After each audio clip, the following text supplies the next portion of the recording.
I'm Connor Northrup. I'm joined by Bellator featherweight John De Jesus, who's set to take on Aaron Pico at Bellator 252, November 12th. Nice to see you again, John. Good to see you, man. Good. Thanks for joining me. I appreciate it. Obviously you're fighting Aaron Pico. I feel like a lot of people are kind of talking about him, talking to him. I know our site has covered him as well. Seems like he's kind of the favorite going into this one. Is that kind of the gist that you've been getting so far from what you've seen? Does it surprise you? I'm king underdog on this side, man. I'm okay with that. I'm okay with upsetting again.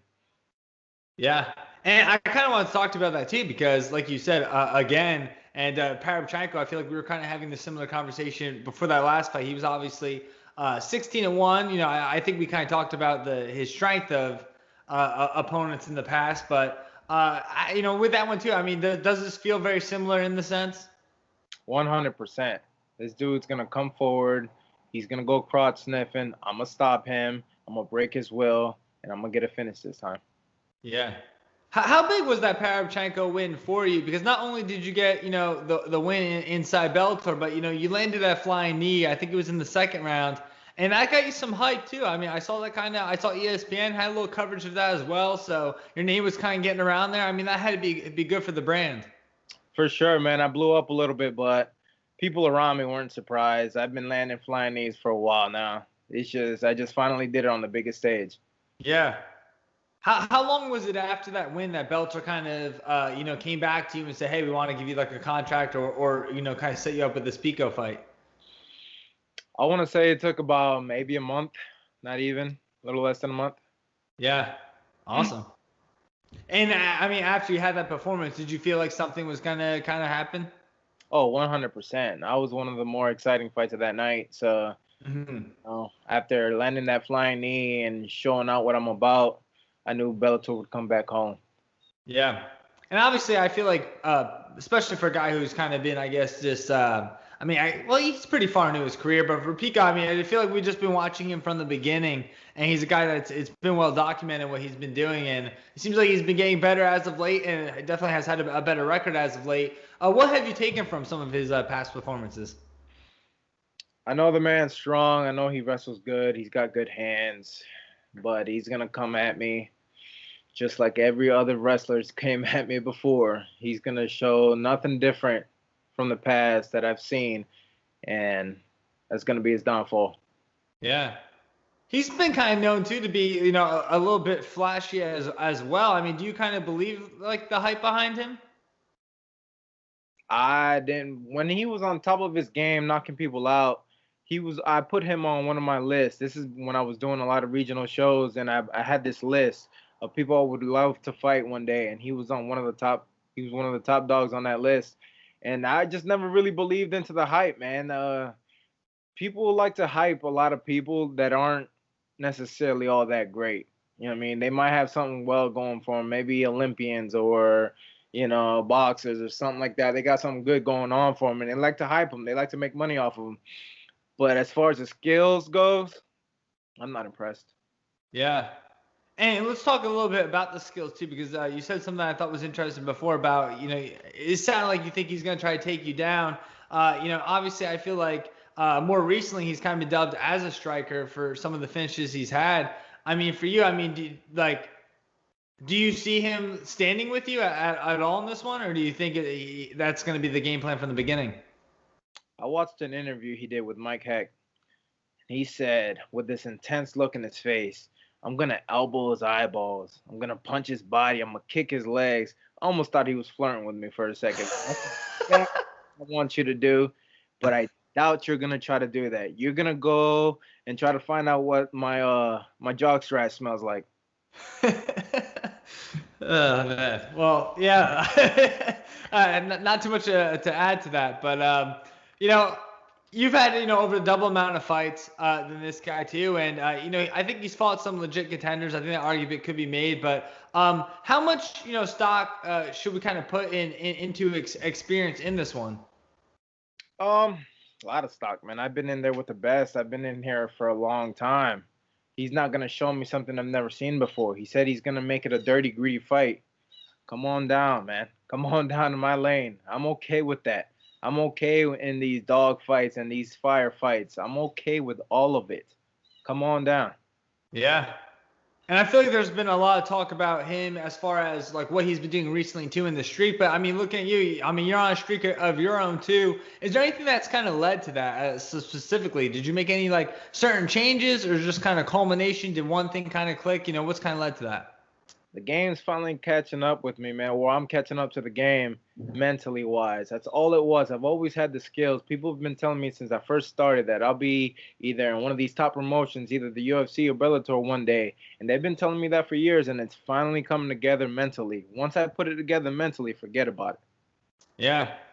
I do want to talk to you about one thing because I was a little confused, to be honest, because when I talked to you before your last fight, I remember you kind of said that you want to Adam Borics. That was one guy that you said that you want to get in there and mix it in with. And then I talked to you post-fight right after the Parabchenko win, and you actually mentioned Pico's name.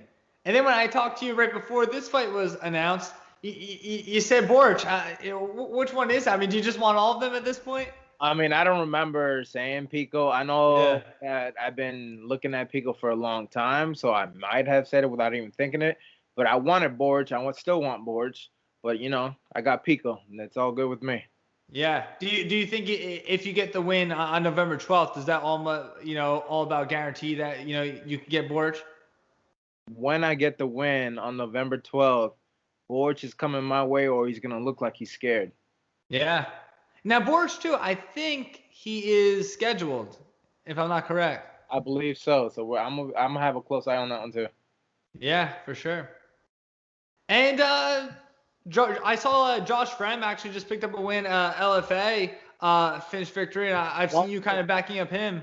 Lock that dude up. He should be charged with murder. He's been killing these dudes in LFA. It's ridiculous. Yeah.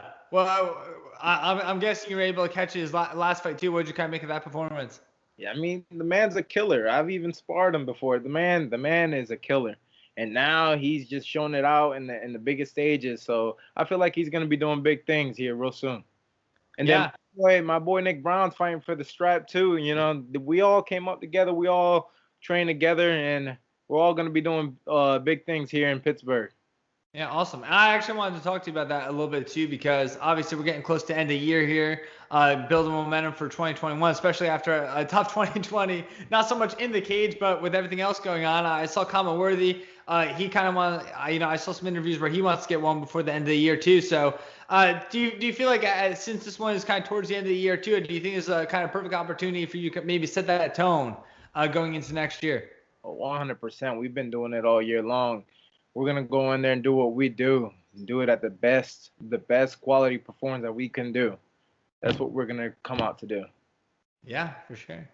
And also, too, I mean, for you to go from that fight with Parabchenko to against Pico, now, I believe this is going to be on the main card. I believe it's the feature fight. So yeah, right before the co-main event. Yeah, so I mean, like, what's that kind of mean, like, for you too, just to go from maybe that fight with Parabchenko or a little early on the card to a big stage, big promotion? Means absolutely nothing to me, man. I'm looking at Pico, and that's all I'm focused on. I need to come out and perform. We could think about all that after. Yeah, for sure. And then you mentioned Borics. Is there anybody in this division too? Because I feel like we're looking at Bellator, and I think they make a lot of great signings. Not just at featherweight, really everywhere, and a lot of guys. I mean, Justin Gonzalez is a guy that kind of ranks to my name, LFA guy who signed with Bellator recently in the featherweight division. But it seems like they're starting to build onto their roster too. So how much excitement is there too, just to kind of be in that mix? I love it, man. I love it 100%. And Pat Curran is one of those dudes that's on my list that's been able to be an absolute honor to put that man to sleep. But, one step at a time. Pico's next, and he's got all my undivided attention. Yeah. Pat Curran's one of those guys, too. I feel like he actually doesn't get that much respect anymore. But, I mean, for a long time, I mean, back in, like, the 2011, things like that, I mean, he was the talk of the town. 100%. I would love to mix it in there with him. I mean, all these top dogs, I'm on my way to the strap. That's what I want at the end of the day. So whoever gets me there the quickest, that's who I want next. For sure. And then, John, before I let you go, anything you'd like to add? Yeah, man, I want to thank all my sponsors who's been following me. I got Matt Monkey. I got Arias Agencies. I got Tom Burnett with Regeneration Pittsburgh. I got Carly Cunningham and Matt Burnett with Legacy Medical Centers. Grind. It's on. Chucky with It's On. All these guys that are finally hopping on my train, getting my back and taking this journey with me. You know what I mean? We're going straight to the top. And anybody else who wants to join Team De Jesus, I'm telling you, join now before it's too late. Yeah, hop on the train while it's here, right? You know what I mean? For sure. I'm always impressed with the fighters that can name off, most of their sponsors too. Sometimes you get the guys who they do the kind of cop out and they'll say, "Oh, you know who you are," that kind of thing. I've been working on that.